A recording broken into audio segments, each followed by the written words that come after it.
Hey again, everyone. Great to see you here at Mark Rogers TV, the voice of college football. It's time to talk Miami football on another doubleheader day for the Canes, not just here at 4 o'clock Eastern time, but at 7 o'clock Eastern time with Cam Underwood from State of the U as we await the Holsum one. Catch him on YouTube, and we'll bring him in here in 10 to 15 minutes to talk Miami. All right. I, of course, will get to the live chat, look at the questions, the comments, and save those for the Wholesome one, unless I'm in position to answer some of your questions and respond to some of the comments that have to do more broadly with college football and the ACC. And let us know what you want. What do you want to talk about? And again, we'll catch up with the Wholesome one here in just a few minutes to see what's on tap. I have not done any recent searches on Miami football as I typically do. Before I jump on these, what I do is several minutes ahead of time, if not before, I do a Google search just to make sure that I'm not missing anything, that there's not any news out there, and I failed to do that today.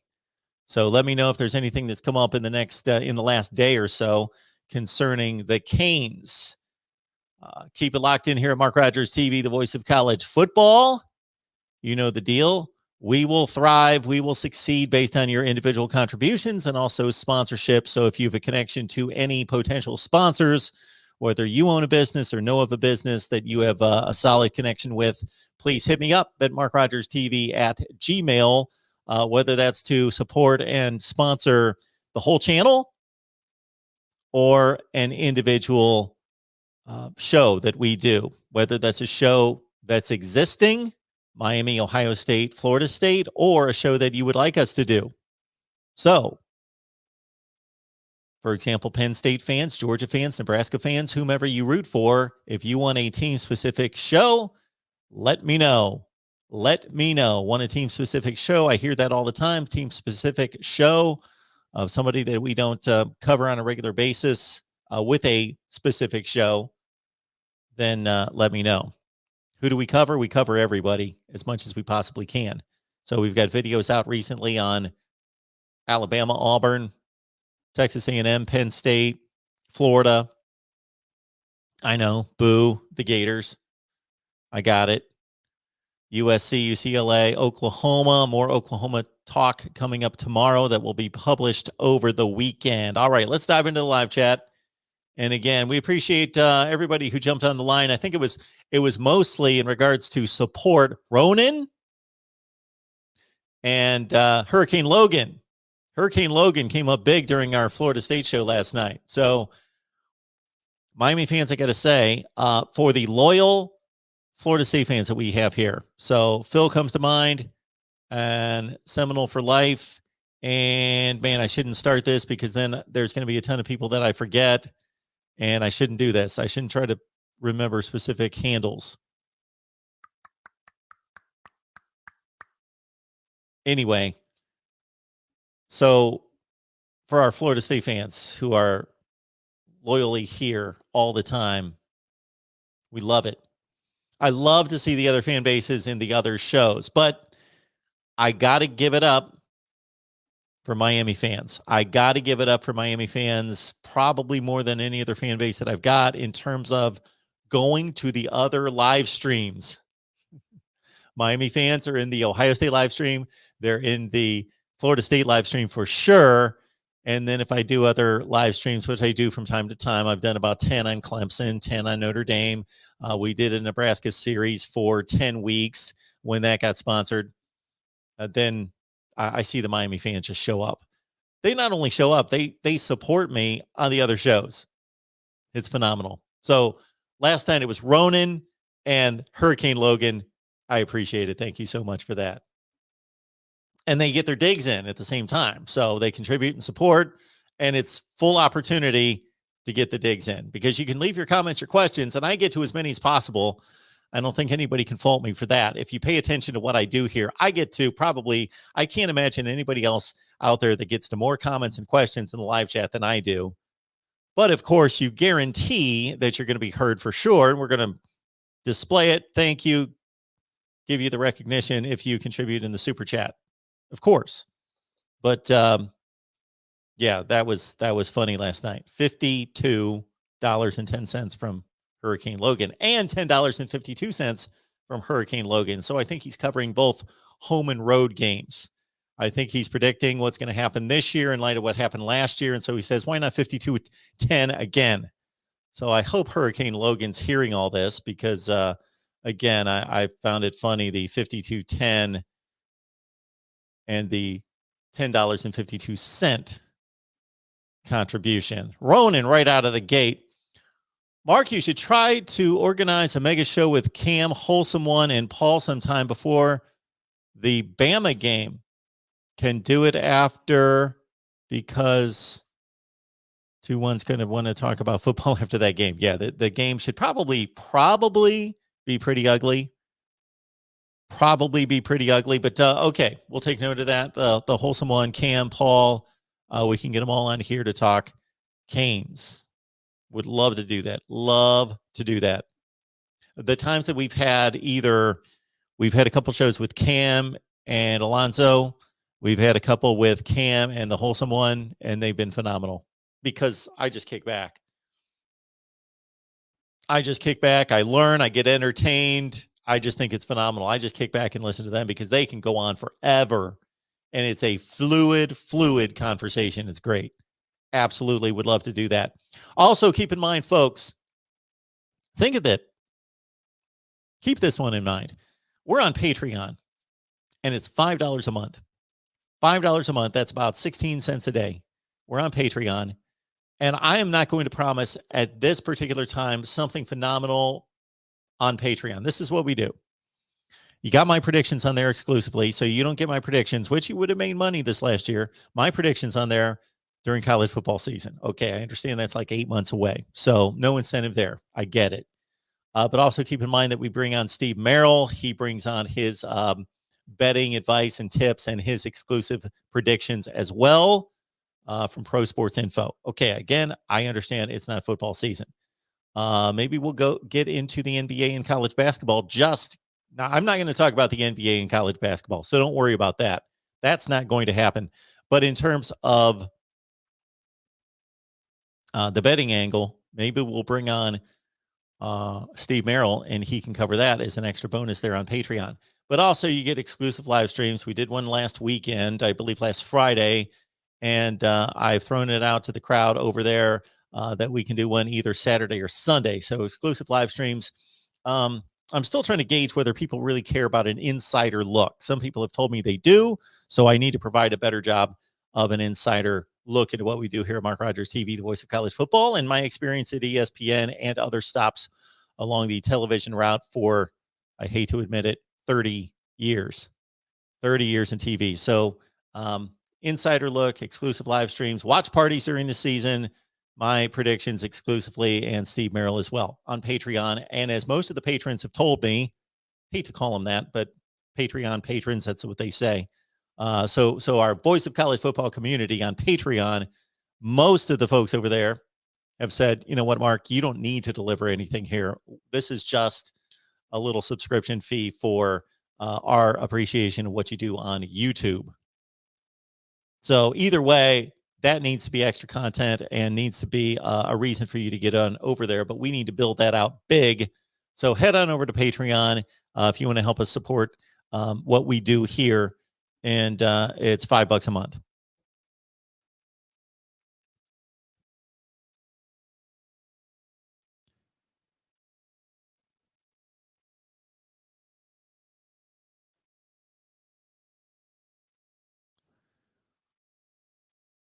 Also, keep in mind that we've got a Miami channel. So if we've got any Canes fans in here, check out the Miami channel and please subscribe there. Again, even if you don't find anything extra, which you will to a certain extent. So we're working on agreements to get you some podcast clips from some other podcasters. And also I will do an exclusive live stream there from time to time, especially during football season. But I've done a couple since the end of the football season. So jump on over to the Miami channel and subscribe there.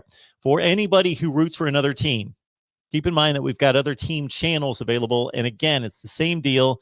You're going to see much of the same content, but you're supporting me, supporting our efforts here. And also you will eventually get some exclusive content there when we've built up the channels to a certain level.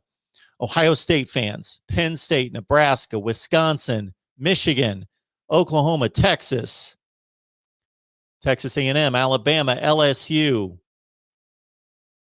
Auburn, Tennessee, Florida, Georgia, USC, Oregon, Miami, Clemson, Notre Dame, Florida State, North Carolina. I think we've covered them all. We got channels on all those teams. So if you root for any of those teams, please check out the channels and please subscribe. Need to get those to 1,000.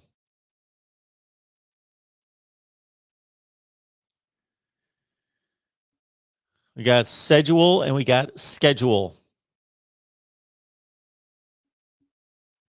Big debate there.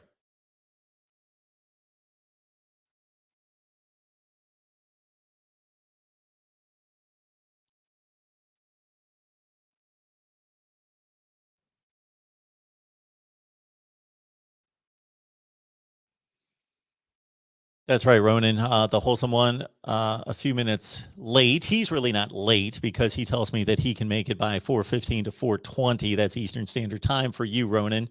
Wherever you are, you are what? It's got to be like 9 o'clock in the morning. No. Let me guess.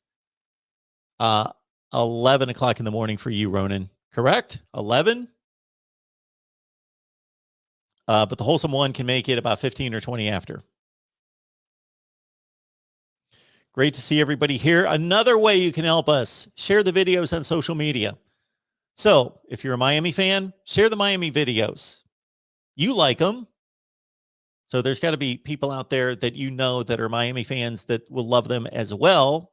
So please share the videos or just share anything. Again, if you root for another team, grab those. And if you're an Ohio State fan, share the Buckeyes videos.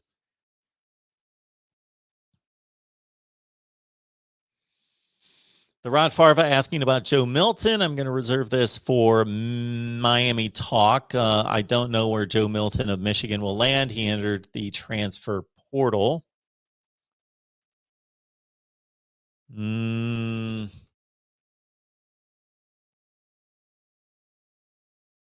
Where is Tyler Shook of Oregon going to land? That one was a bit alarming, surprising, all those things. All right, we are going to wait the Holsum one, and I will be back in just a second.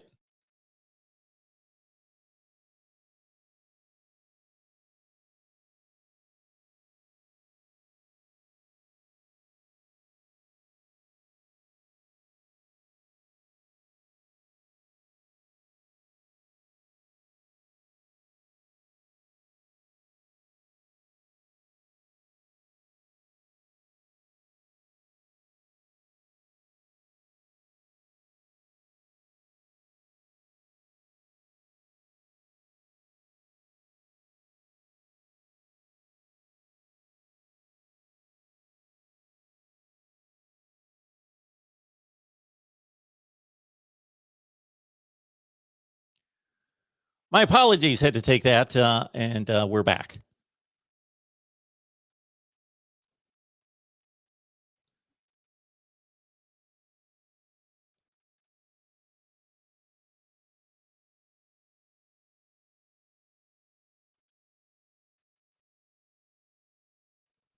There's George. Hope he's doing well. Ballard's on the line as well.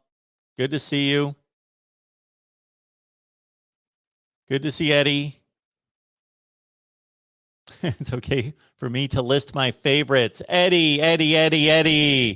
Come on. There's too many favorites for me to list. I'm sorry. I should never do that. As soon as I name somebody, then there it goes. I'm going to leave somebody out for sure.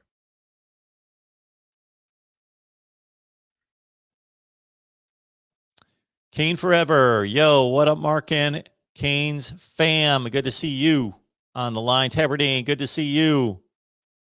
Let's give us your latest score prediction. Would love to see it. Yes, the Miami fans show up. Man. Oh, Gary, what a question to be asking today, Gary. Great to see you, Gary Wyatt. We've got an SEC channel. We were doing an SEC show every Wednesday night.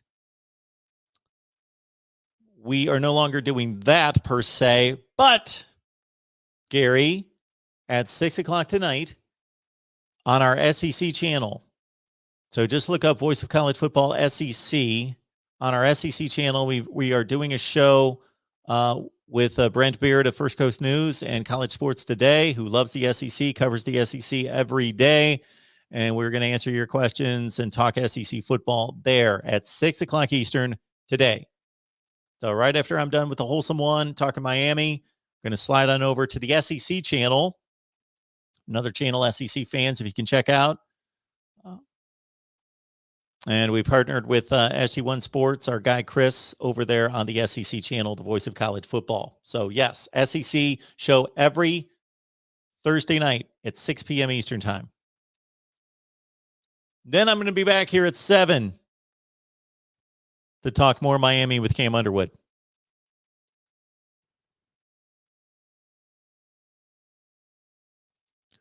No, Ronan. No. Not a humble donation. Ronan, consistent donation. And if you never give another penny, that will be much, much appreciated. That Ronan, you will just have no idea, because folks, I think many of you understand that have been with me for a long time, that I pretty much laid it on the line because I got faith in me, I got faith in you, I got faith in God, and we're going for it. So I gave up on ESPN after 19 years because of a number of reasons, and I'm here every day talking college football with you. That's what I'm doing. That's the deal. That's the career now. 30 years in TV, done. And now with you here. So Ronan, you hit it right when you say it all the time about catching the vision. Catching the vision. Miami 42, Bama 28. I was going to be in that range, Tabardine. I hope you didn't take my score.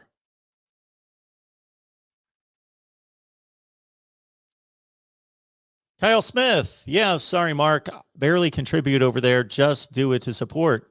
Whoa, Kyle. I think you're talking about Patreon. Hey, if you're on Patreon, enough said. Thank you so much for your contribution. Don't apologize for anything. Appreciate it. Ronan, thank you so much for that as well.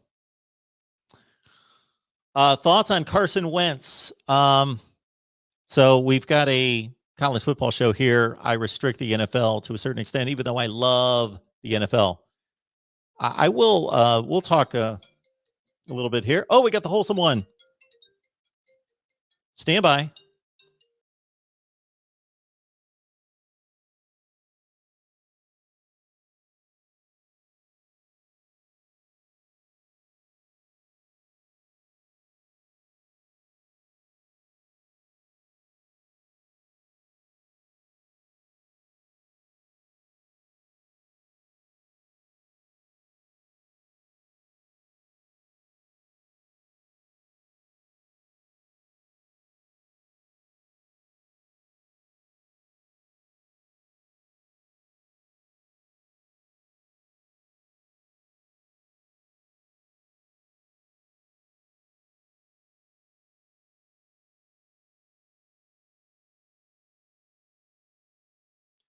There we go. Another commercial break right there. We should have the Holsum one on in just a second. And he was delayed by a couple minutes. Thanks to me. My fault. All right. Thoughts on Carson Wentz going to the Indianapolis Colts. New start for him. Tremendous talent. Big guy. The way the size, the arm talent, just the way he looks running on the field, escaping the pass rush and bouncing off of defenders who come at him. He reminds me of Ben Roethlisberger for a lot of reasons. But he's regressed. He's declined. Not good. Not good from Carson Wentz. So with Frank Reich, who's a quarterback himself, of course, and a developer of quarterbacks, hopefully Carson Wentz can pull it together.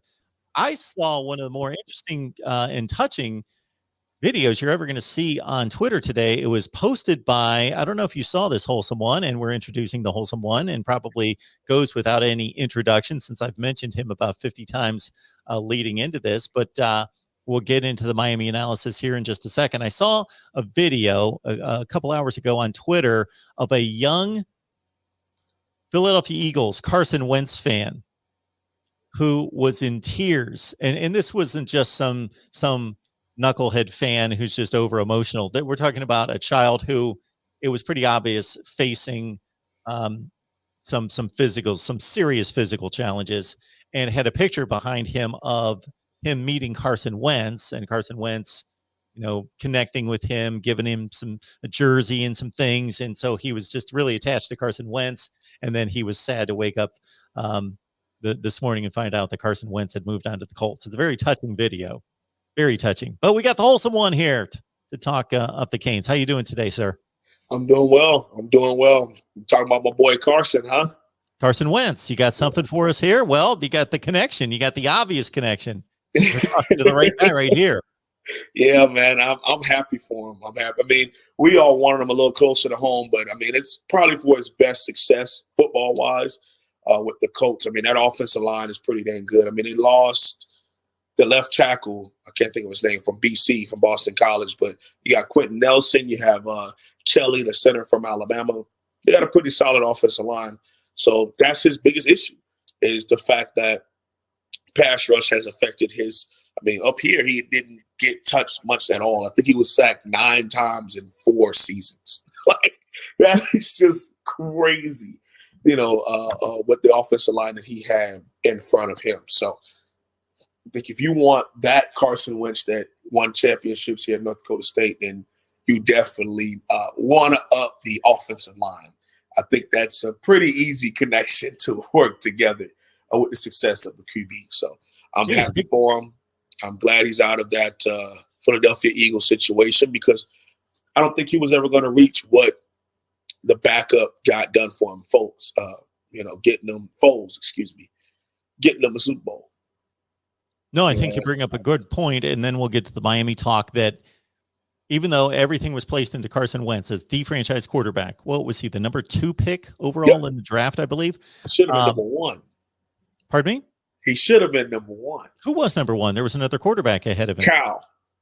What's his name? Oh, Jared Goff. Goff. Yeah, that was the Goff Wentz draft. Okay, so he's the number 2 pick in the overall selection of the draft. The franchise is placed on him, all that, and then he gets hurt. Another quarterback wins a Super Bowl. That's just a tough situation then for Carson Wentz to then try to win the locker room when there's another quarterback there. And now Nick Foles coming back to the Eagles, of course. So physical tools. He always reminded me of Ben Roethlisberger. This is probably a modern day version of him, as far as his athleticism. I mean, Carson's IQ is out of this world as far as like his intellect, the way that he's able to take information and then regurgitate it. He's big time with that. And his football IQ, he's played QB. Obviously, you have to have a certain level of football IQ, higher than almost any other position, required to play that position at a really, really high level. You put him on the chalkboard, that's one thing. You put him in the locker room, that's another. You put him in the huddle, that's another thing. So not to give too much away person-wise, but Carson is I'm excited to see what he can do moving forward. The Rod Farva just posting a stat here that I find intriguing, that there's no surprise there other than Miami. And we've talked about this many times. They were such a dominant program and dominant teams there at the turn of the century, 2000, 01, 02 into 03, even up to 05. And they've pretty much won 55% of their games since then and have not been a factor on the field toward winning championships. But look at those NFL draft picks, still within 8 of the lead. Can you see that? Holsum One, Ohio State 127, Bama tied with Ohio State. That's no big surprise that those two are leading the pack. LSU, Miami, 4th, ahead of Georgia, Florida State, USC, Oklahoma, Michigan. You got to think about how much of that is front loaded. Yeah. But Sure. at the same time, and you had players that what we were being taught at the University of Miami at the time of the early 2000s, where you had future NFL head coaches who were just position coaches. Yeah, you had future SEC head coaches who were just coordinators or position coaches at University of Miami. So the great talent and talent pool was getting mixed with professional coaching at the collegiate level. And remember, Mark, we used to be independent in the Big East. We had maybe two or three big games a season. You know what I'm saying? So we were able to really build up to those things and really build up to some of those big games, be ultra prepared, ultra fired up. We got a couple of good breaks with a lot of those big games being at home in the Orange Bowl, So great history. And all we can ask is that you would want to repeat that, of course, but you want to do it differently. Because you don't want to do things in 2021 the way that we did in 2000. It's just how it is. Maybe your outcome is what you would want. Of course, winning championships, winning 10-plus games, being in your conference championship game, winning it every now and again. Of course, you want to be in that. But we could call the exact same plays, offensive and defense, do the exact same workouts that they did in 2000. We're not going to get those type of outcome. The game has changed. The game has turned. And I really like what Coach Diaz and his new staff, even his new reshaped staff, since our linebackers coach decided to leave and go to UCF. So I like what they're doing. MSU #1 fan with actually a pretty interesting question here that I would think that you would be in a better position to answer after spring practice, but still as it stands right now, we got personnel losses to the NFL and through graduation, transfer portal, all that. Then you got personnel gains, of course, through the transfer portal and through recruiting the 2021 class, top 10 in the nation. So what's your feel for the position group that's been upgraded and maybe one that's taken a step back since last year? Since last season, so like going into 2021? That's how I'm taking their question here. What position group took a step back and what group took a step forward? So I guess he's talking about from the 2020 season. I'll just answer both. How about that? That Sure. makes it easier.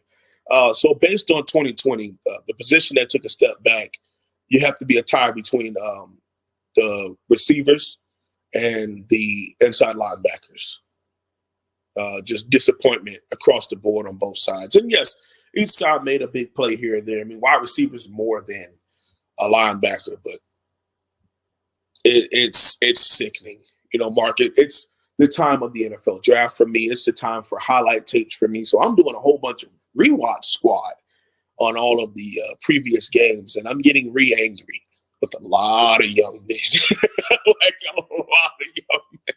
It ended up working out in our favor, but some of those games like Vatech and Virginia, they were just so hard to watch. Just to know that, yeah, we got away with the win, but holy crap, this was trash. This is unacceptable stuff, man. And some of those people who continue to keep getting jobs, they need to be pulled.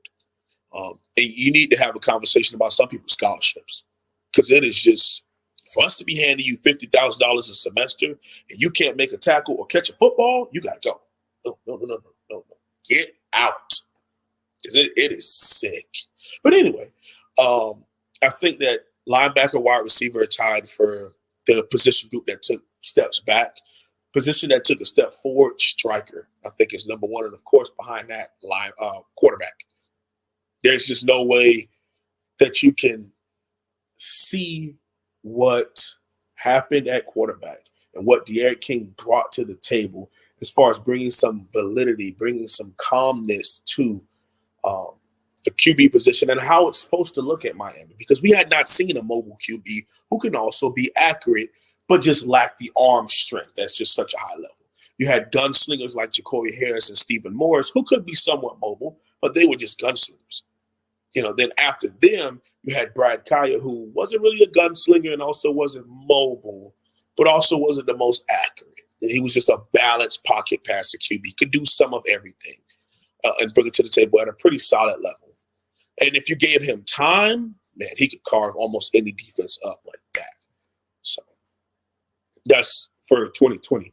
In my humble opinion, moving forward to 2021, for what a projected position group that could take a step back, maybe defensive end, because you're losing back-to-back first rounders. Okay, you're losing Greg Rousseau and Jalen Phillips, who are both slotted as mid first round picks, somewhere in the teens or late 20s. I've even seen some people with the Quincy Roche in the middle of the second round. At one point, I saw late first because of how well he did at the Senior Bowl practice.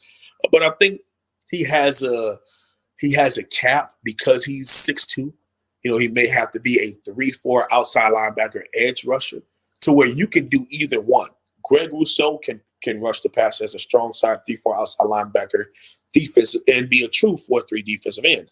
Same thing with Jalen Phillips. I think Jalen could excel as a true 3-4 outside linebacker edge rusher. And he could do pretty well as a true 4-3 defensive end.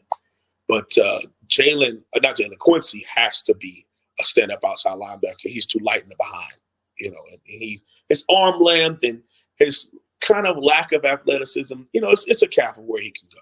But defensive end is where I would say is probably going to take a step back in production, step forward.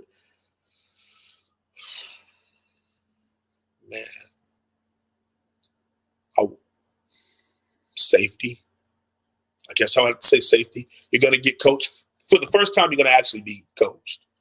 Not by a walk-on, bartender, but actually by a real defensive back coach.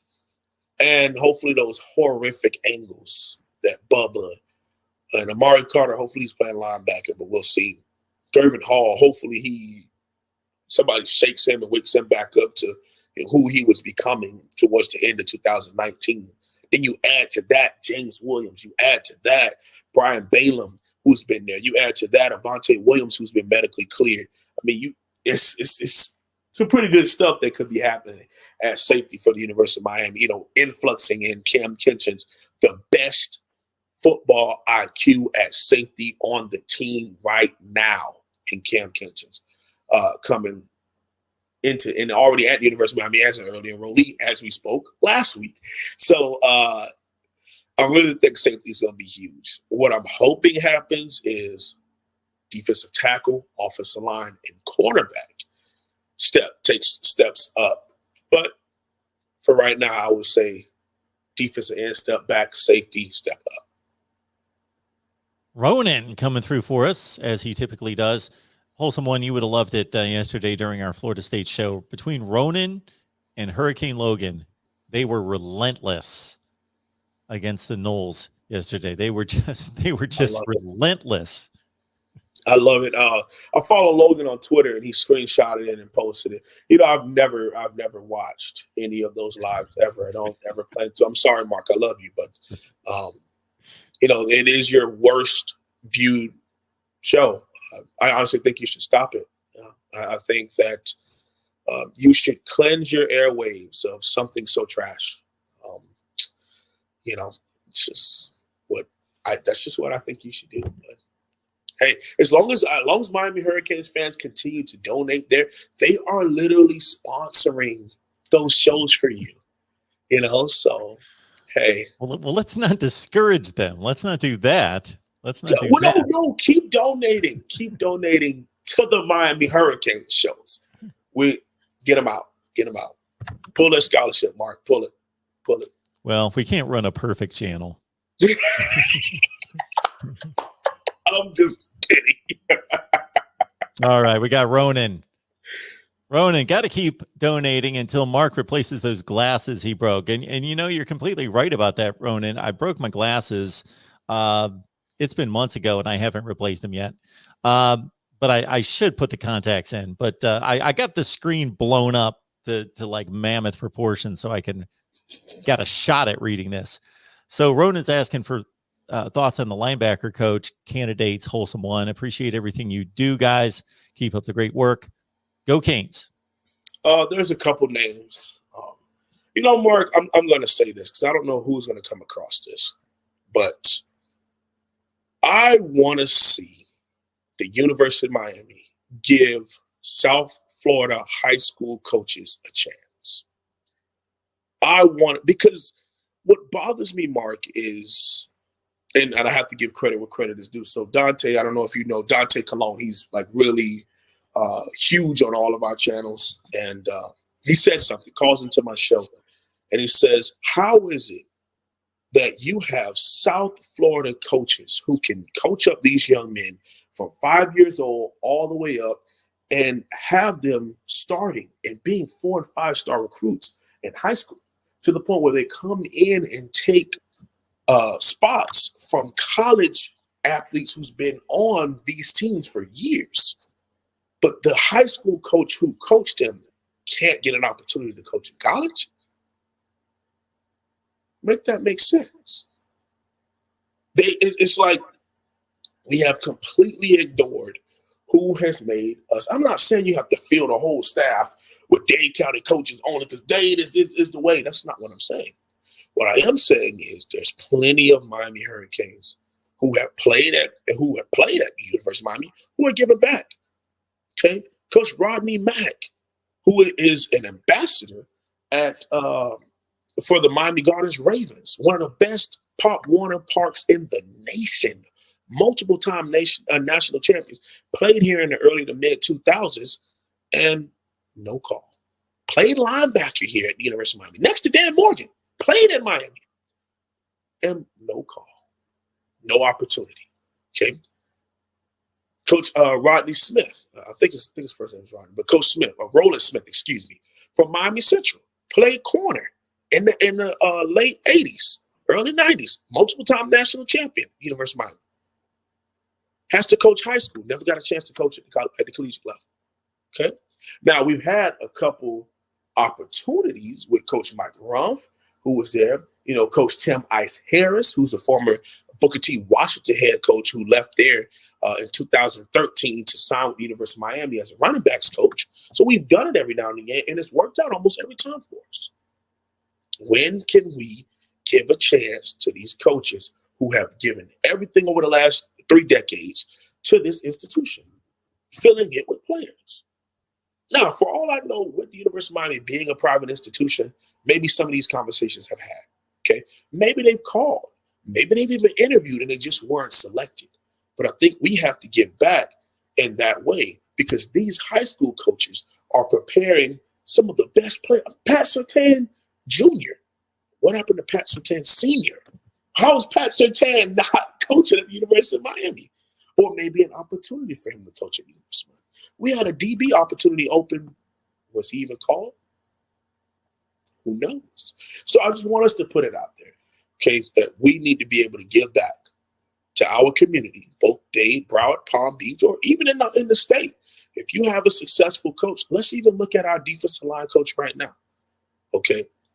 He was high school head coach in Georgia, multiple time high school state champion, multiple time national champion, got his opportunity to come here and 1 year leave to the NFL to coach the defensive line for the Atlanta Falcons. He's there for a couple seasons, comes right back. But he has great ties to the Atlanta area of Georgia as a great high school coach. Okay, we need to give these high school coaches opportunities. Now, is there also a business reason to do that in establishing a better footprint in your backyard in connection with the schools from a recruiting standpoint? I think so. I think it would do that because you look at those young men. I mean, yeah, some people are going to say, oh, well, we hired Mike Rumph and then we only got 1 out of the 4 American Heritage players. It's not about that. It's not about that, okay? That doesn't always, it's not always going to work out for you, but to give it a shot is what I'm saying, okay? You had a better opportunity, but what if Mike Rumph wasn't just your corners coach? What if Mike Rumph was head of recruiting? You get what I'm saying? There's a chance where you can bring them on to do something. It doesn't just have to be a position coach because South Florida gives us so many positions, just like we have Coach Pop Cooney. Coach Pop Cooney was an office coordinator at South Ridge, where Mark Pope and D. Wiggs and DJ Schaefer are from. He was their high school offensive coordinator and co-head coach. Now he's recruiting coordinator for the University of Miami. And one of the best recruiters, and of course, in our opinion, in the country, but especially in the state. So it works out well. He's well respected in the area, okay? And the biggest relationships, Mark, we've talked about it so much, relationships. All right. If I had someone who I knew who would be able to come on here and speak to you about the University of Minnesota, well, I have a relationship with you. I say, hey, I know someone who runs a channel. Let me call them up, let them know about you. You guys exchange information. You go from there. You would say, hey, Holsum, you like this guy? You think he's good? Yeah, I do. I put my name on it.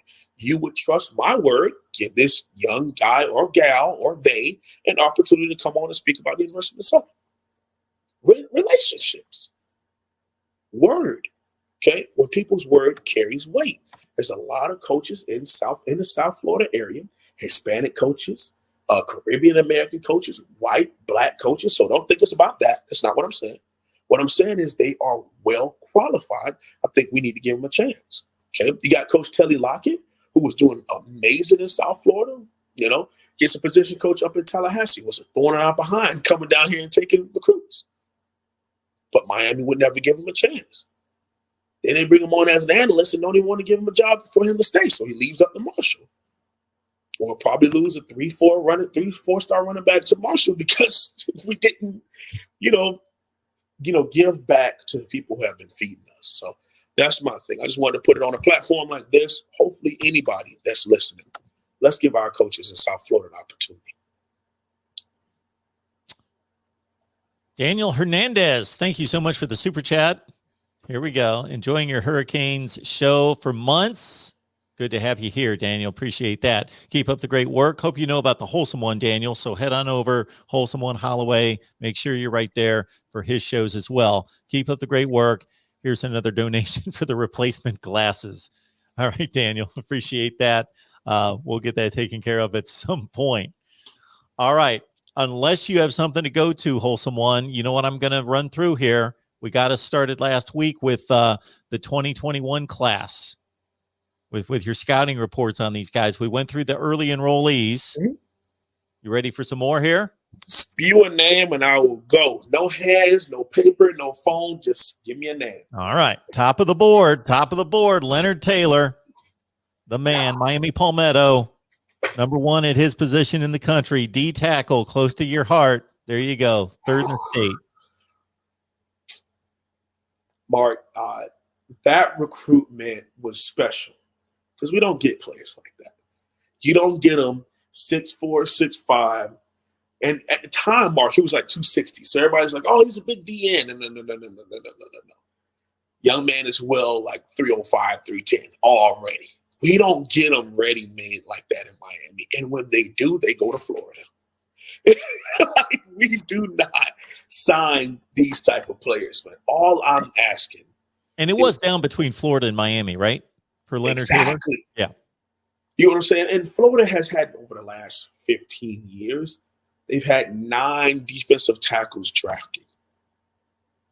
Do you know how 9 defensive tackles in a decade? That's a lot of 10 D tackles. Now, obviously, you got 1 techniques and 3 techniques. So it's, by percentage, you're cutting it by 2. But you got to think about some of the really good. Sharif Floyd, Dr. Fowler was a defensive end. There was a big dude who wore number 2 defensive tackle, played for the Patriots also. Late first round draft pick. His name is escaping me right now. And he played against us in 2013. I watched him play in person, and he was just out of this world. Good. You know what I'm saying? But somebody will correct us in the chat. They'll bring it up. Anyway, let's roll. Leonard Taylor, you're bringing a player who the size we need at defensive tackle, but not someone who he's already, like a 3-star, middle of the road 3-star player who you got to really put a lot of coaching into to pull it out of him. He's used to being the biggest on the field, doesn't really work any moves, can be successful with just a bull rush, swim, rip. No. That's not the player you're getting in Leonard Taylor. You're getting someone who's had a private strength and conditioning coach and a private defensive line coach for the last 6 years of his life. You have someone who's used to being on a really good stage, really big stage, and making big plays. You got someone who had 3 interceptions and 1 of them taken back to the crib. You know what I'm saying? At defensive tackle. Big time players. Those are the type of young men. Now, I would have loved to have seen him play like this. One of the things we missed, Mark, across the board was the Under Armour All-American game. those Adidas American games, because guess what those did? Everybody's eyes go just like the Reese's Senior Bowl. The O-line, D-line, one-on-ones. Then it's padded. We ain't out there playing patty cake. We ain't out there in T-shirt and shorts. No. You got on a helmet. You got on a jersey. You got on pads. And we hearing some cloth get ripped and some helmets smacking into each other. Defensive line, offensive. That's what I wanted to see, was could he do it up against people who were his same size. But besides that, it just makes me happy to know we have a player like that. Because plenty of times, Mark, you walk on a high school football field, and yeah, you may have okay, I'm here for this guy, I'm here for that guy. And then you turn and say, who the hell is that? Who is that kid? Some people just jump off the screen to you. And when you see Leonard Taylor's physique, and it's not like the young man is built horrible, where he like me, where my body fat percentage is way up now that I'm retired, This young man's body composition is put together well. Really, really well. Roland Smith, there we go. Appreciate you, Eddie. Thank you. That's the head coach at Miami Central, who I think I said some other name at first, but it's Roland. Coach Smith. We just call him Coach Smith at the crib. But yeah, huge on Leonard Taylor. And the other thing, Mark, is he gets to come into a scheme where we're getting back to a defensive line coach that's going to teach them to shoot the gaps and make plays. Not do your job, hold the gap type of guy. And what we had in the defensive line coach the last 2 years. Okay, because Coach Kulagowski, and then right after him, defensive line coach that we have right now, Coach Jess Simpson. It's money. Money. Getting to the QB. I'm not calling him RJ McIntosh. I'm not saying he's Warren Sapp. I want him to go out there and play to the level that I know that he can, and it's a high level. And he's coming in as a 3 technique. So it's not like since he's 6'5", 310, we got to push him into the one eye, and now he has to take on double teams. Most likely, we're going to knock Nesta back over to that spot where he feels comfortable taking on double teams and playing bully ball and letting Leonard Taylor shoot gaps. I believe Holsum one, we're talking about Brandon Spikes. Is that who we're talking about? No, Brandon Spikes was the middle linebacker who played for the Patriots also. Give me 1 second. Defensive line. Florida defensive line. You can hit me with the next conversation while I'm looking this up. The next question. All righty. So next on our list here, if we go to the guys that are coming up this summer, we go with, of course, James Williams, safety, number 1 in the country, 14th rated player in the country, regardless of position, out of American Heritage, of course, 4th rated player in the state. James Williams, number 1 safety. Mark, yet again, a player that they don't come here. When they are that good and that big time, they never end up picking Miami, no matter how bad and how much we want them to. Not Dante Fowler, that's the defensive end. Dominic Easley. I remember him. 29th overall. He wore number 2 at Florida. I watched him. Him and Eric Flowers just went at it all game long. Because, he played interior and he also played defensive end. He was like a very dynamic, big-time recruit. Anyway, James Williams. I've gone back and forth with this, Mark, and I think it's in his best interest to play striker or linebacker. But, of course, our coaches are going to give him a chance. When it's a player like that, you get him on your football team, and then you figure it out later. Okay? Now, I'm not saying you got to pull him and kick him to the curb because he's such a big-time player that he is going to make plays almost anywhere he's on the football field. But being 6'4", 6'5", already 218 pounds before he touches a college strength and conditioning program, this young man's going to be probably 230 before it's over. And like I said, Mark, can't keep making the same mistakes. Jamal Carter, Ray Armstrong, Amari Carter should be linebackers. Now you get a young man who's bigger than them, stronger than them, probably should come on in the box. But either way, I'm happy to have him on the team. You know what I'm saying, Mark? We can figure when you're on that football field, Green Tree practice football field, and you, let's say, for example, Mark, he could be cutting up back there. He picking everything off and swat that, flying over top, making plays. We'll leave him at safety. We figured it out. We put him on the football field. He's the best thing we got at safety. Leave him back there. But if he getting double moved and slot receivers and got him real flat-footed and he getting beat over top, come on down. Let's talk. Come on down here. Let's talk about it over here. And there's even been talks in the YouTube conversation, the YouTube about James Williams putting his hand in the dirt and coming off the edge for the Canes. I'm just saying. If you were to go look up, I want you to look up this player for me. His name is Greg Rousseau. And if you ever look at his ESPN profile, he was an athlete at 6'5", played tight end, played wide receiver, played safety, played linebacker, played deep, whatever they needed. Right. And he was 208 pounds coming out of high school. I'm just saying. Same size, bigger. I'm just saying. Don't kill a messenger. But either way, it's just such a blessing to see guys like that throw that you up. It feels like NCAA 14, Mark, when you go after the best players and you've been winning for a while and you get a couple extra points because you got a pipeline stay close to home. What's important to the player, to the recruit. And then if you have pro potential, all that type of stuff, you get these point systems based on, I don't know if you played the game recently, and get like extra points for little stuff like that. Coach stability and all that type. You get these points. And I would always go crazy because, of course, I would always pick Miami and then recruit this state and recruit South Florida and win 30 straight national championships and stuff like that. So I would get the cream of the crop and everybody else could pick who they wanted. This felt like that for us.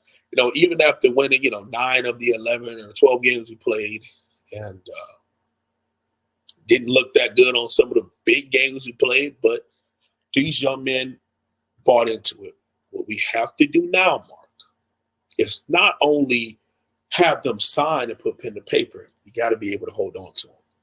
Because we go out there and have some struggling seasons. James Williams, he may not get any phone calls because that's illegal from other schools, but the transfer portal giveth. The transfer portal can taketh away.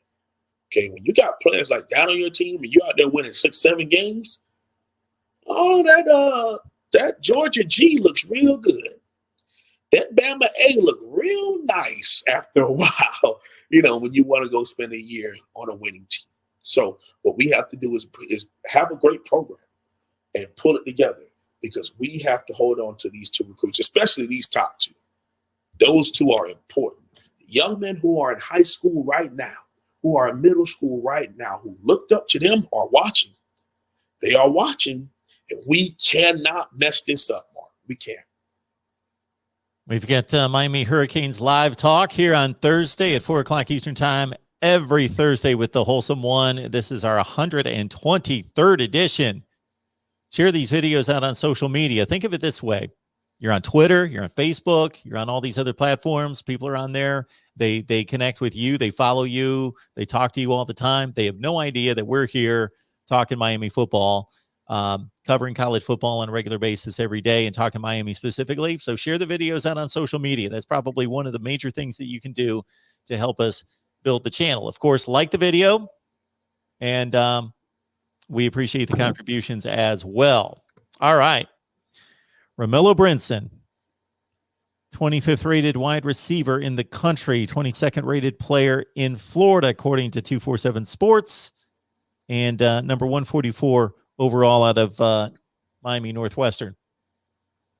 Mark, I always have an affinity for the young men who wear the blue and the gold. Their hand signal is very similar to ours, of those horns up here. So those Miami Northwestern Bulls, man, it's just different. And when it comes to all our recruits, Romello seems to be the one that everyone forgets. His came down to a pretty nice amount of, it was Texas A&M, Auburn, Miami. that is not a bad group to have to recruit against. And let's remember, the head coach and recruiting coordinator at Texas A&M were both up at Tallahassee taking recruits out of Dade County all year long, year in and year out. That's Jimbo Fisher, head coach Jimbo Fisher, okay, and former offensive coordinator at the University of Miami, James Cody. Both big-time recruiters, both big-time developers, and they were huge on adding Romello Brinson to their Texas A&M recruiting class. But we were able to hold on to him. Okay, when you start being able to do this, now I'm not saying you got to have the whole build the wall around the state of Miami. I get that. I'm all for that thought process. But you have to understand that is a lot harder now to accomplish. Okay. But when you do, and when you are able to hold on to some of those top tier, it's a great feeling.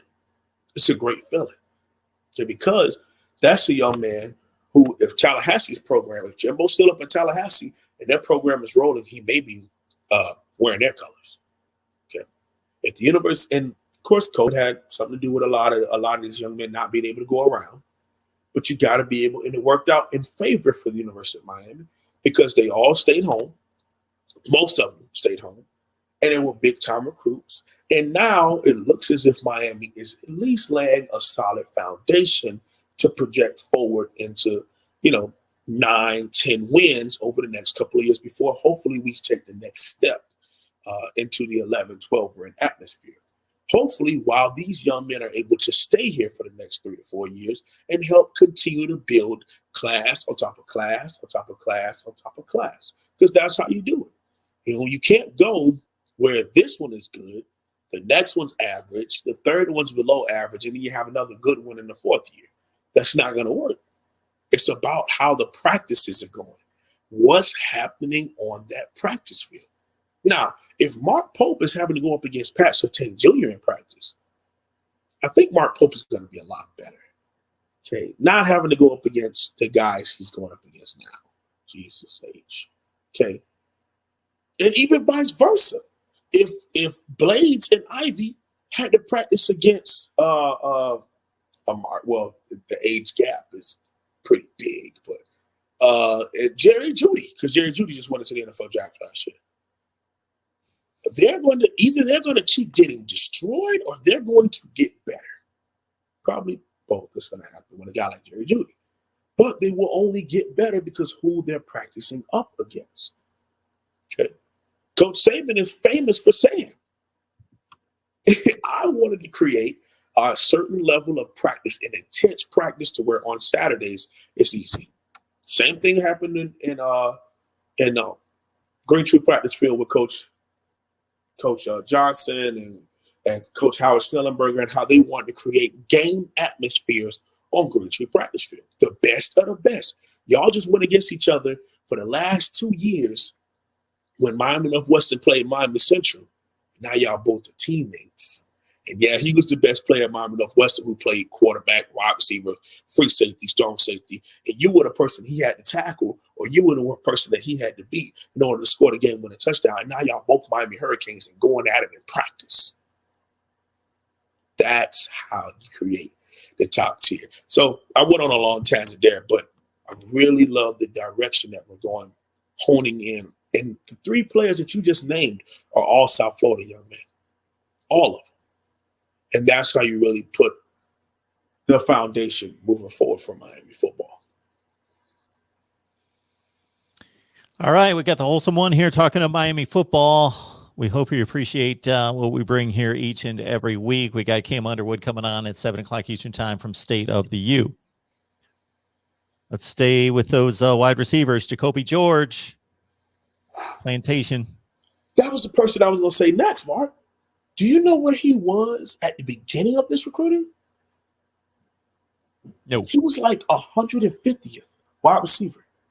Wow. He was like lowly 3-star, no one, and then he went bananas this past season with a great season. I think one game, Mark, he had 6 or 7 receptions, 115 yards, and 3 touchdowns. And then on defense had 10 tackles and 2 interceptions. This is a huge athlete who's going under the radar as far as the star system went until they reevaluated his film. They're like, whoa, this dude can play. Yeah. yeah. And he's coming to the Canes. So he's going to add even more competition. And it's not about just attacking Pope and Wiggins. It's attacking that mindset that has been in our program at wide receiver for God knows how long. Just doing whatever coach tells you to do to the point where using the jug machine after practice was talked about as hard work. Oh yeah, man, we had a great practice today and we got a little extra work in. Oh, really? What'd you do? We used the jug machine. Okay. This is what we were having in our program. Mike Harley said that in 2019 and thought it was cool. Like, thought it was a good thing. Like, where's my applause for doing what's required to be solid at this level? If you said to me, Mark, after practice, you can do any one of the things that we do during practice or to get better or whatever, what would be the most fun? I might say the jug machine. Not extra conditioning, not going back to the weight room. I don't want to get off on a long tangent because I'm having a good day today. I don't want to do that. Anything else for me, Mark, or you let me get out of here? Yeah, we'll let you get out of here. Absolutely, okay, cool. Sir. We appreciate you stopping by as always, man. I hope you know that I know your time's valuable. So for you to give us a slice every week is phenomenal. Got you. It's game week, Mark, so I got to head to practice, man. I appreciate you. Make sure you tuned in Sunday. Good stuff. I'm going to look at some comments in the live chat. Holsum One, have a great day. Thank you. Yeah, check out anything else that's here. Keep in mind that we're going to be live on the SEC channel. SEC channel, just look up Voice of College Football SEC. We're going to be live at 6 o'clock. Back here at 7 with Cam Underwood from State of the U. Don't see anything else in the live chat I need to address. Appreciate everybody's contributions. Again, Ronan, thank you so much. And I thought there was somebody else in there. Daniel Hernandez, thank you so much for the Super Chat contribution as well. We will see you at 7 o'clock Eastern Time. Miami Talk right here with Cam Underwood, State of the U. SEC Talk on the SEC channel at 6 Eastern.